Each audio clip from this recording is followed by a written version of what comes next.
Oman और Iran ने आबनाए Hormuz में जहाज़रानी से मुताल्लिक़ मुज़ाकरात जारी रखने पर इत्तिफ़ाक़ कर लिया है। ओमान की सरकारी ख़बरसां एजेंसी ने इत्तला दी है कि ओमान और ईरान ने बैनुल-अक़वामी क़वानीन की बुनियाद पर आबनाए होर्मुज़ में जहाज़रानी के मुआहदे तक पहुँचने के लिए अपने तकनीकी और सियासी मुज़ाकरात जारी रखने पर इत्तिफ़ाक़ कर लिया है।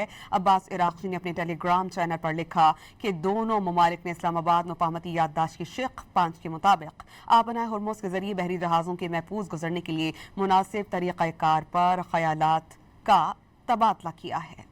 ओमान और ईरान ने आबनाए होर्मुज़ में जहाज़रानी से मुताल्लिक़ मुज़ाकरात जारी रखने पर इत्तिफ़ाक़ कर लिया है।